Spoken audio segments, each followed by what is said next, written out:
Hi everyone, today we're going to show you a fun way to create and solve secret messages using two cool methods, Morse code and the Cesar cipher. Let's start with Morse code. Morse code is a way to write letters and numbers using dots and dashes. For example, A is written as dot dash. B is written as dash dot dot dot. C is written as dash dot dash dot. And then we have the Cesar cipher. It's like a secret code where you move each letter a certain number of places in the alphabet. This number is called the shift value. Let's explain the shift value with an example. If we have a shift value of 3, we move each letter 3 places forward in the alphabet. A becomes D, B becomes E, and C becomes F.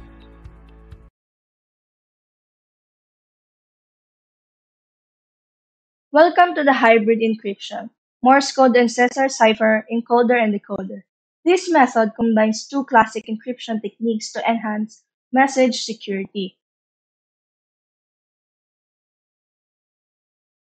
The purpose of this hybrid encryption is to provide a more secure method of encoding and decoding messages by combining Morse code and the Cesar cipher. This dual-layer encryption makes it harder for unauthorized parties to decode the message without the proper keys, without the proper knowledge, and will add an extra layer of security to your entire communication. The process involves two main steps. First, the plain text message is converted into Morse code. Second, resulting Morse code is encrypted using the Cesar cipher, which shifts the characters by a predetermined number of positions in the alphabet. The algorithm first converts each letter of the plain text to Morse code using a predefined dictionary. Then it applies the Cesar cipher to the Morse code, shifting each character by the specified number of positions. For decryption, it tries all possible shifts to find the correct one and translates Morse code back to plain text. Ito yung dictionary para sa Morse code. Next naman, dinidefine natin yung Cesar cipher. Tapos dito naman dinidefine natin yung encrypted message na nagko-convert every character papuntang Morse code. Ito.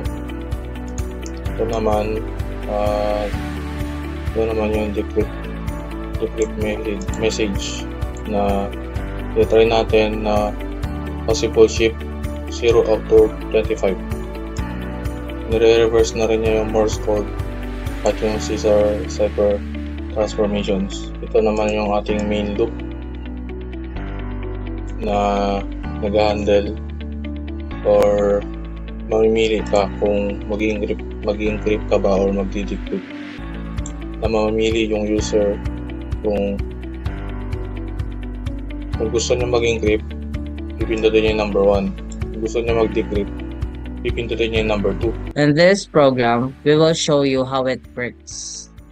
Enter 1 to encrypt. We will enter 1. Enter the plain text message. We will use the word hello. Enter shift value of 3. H becomes into Morse code for dots. Then E becomes into ciphertext. Then L becomes into Morse code, and L becomes into ciphertext, and O becomes into Morse code. So as you can see po, alternate yung pag-translate ng encrypted message kasi we purposely made it like that para mas efficient po yung pag-translate niya. And dito po natin makikita sa even position, if the index I is even, then the character is translated to Morse code. using the Morse code dictionary. Then the resulting Morse code is appended to encrypted message with a space for separation. Ano naman kung gusto natin i-decrypt yung message? So, una, nakapin ito. Tapos, maglagay number 2 kasi nakalagay number 2 to decrypt. Yan. Nung kinapin natin na encrypted message, control, i-paste lang natin. Tapos, kung ano yung ginamitan natin na shift or acting shift value, number 3. Number 3 ito, number 3. Number 3, ito na siya. Work below. You can try other methods to this program. Enter number 1. You can use 3 words. John Mark. And the shift value of 3. Here is our encrypted message. You can decrypt it. Message. It's only 2 words. Okay. It's only 2 words. You can try to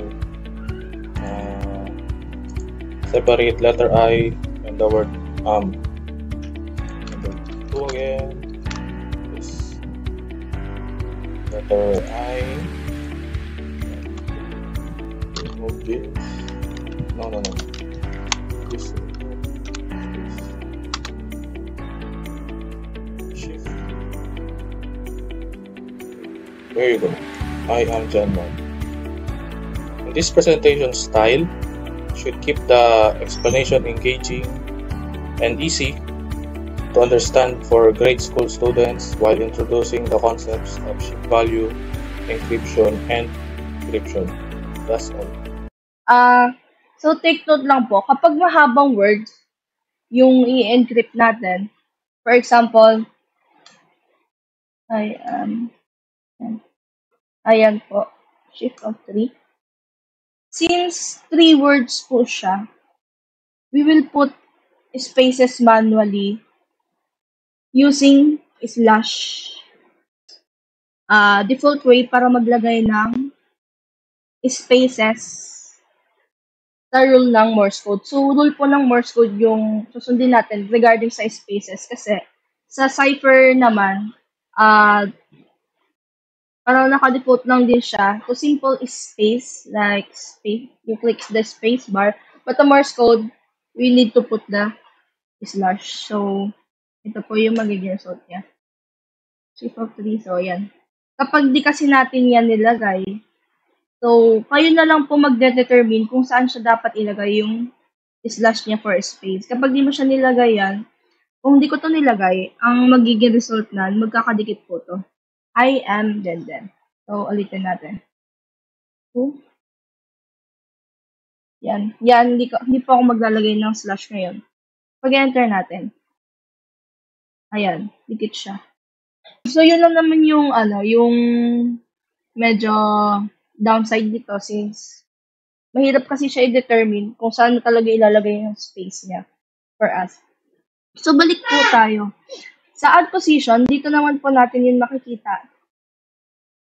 If the index I is odd, the character is encrypted using the Caesar cipher by calling Caesar cipher character and shift. The resulting character is appended to encrypted message with a space for separation.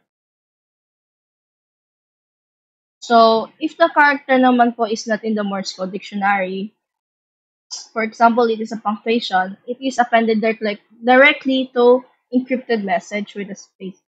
So, mag-print po siya as is. Makikita nyo siya as is. Hindi siya mababago or whatever. Then, finally, the function returns the complete encrypted message, stripping any trailing white space. So, kapag non-Morse code characters naman po, it will append directly to the encrypted message. Then the output, return the final encrypted message with alternating Morse code and Caesar cipher encrypted characters. So, by alternating between Morse code and Caesar cipher, so yun nga po kung bakit namin siya ginawang odd and even position. Based on the character's position, this method provides an additional layer of complexity and security to the encryption process. So unlike sa normal encryption na pure Caesar cipher lang po or pure Morse code kasi some people don't know Morse code and some people don't know how Caesar cipher works. So yeah, most likely mas mahihirapan po talagang i-decode yung message na kung ano man po yung kailangan i-decode.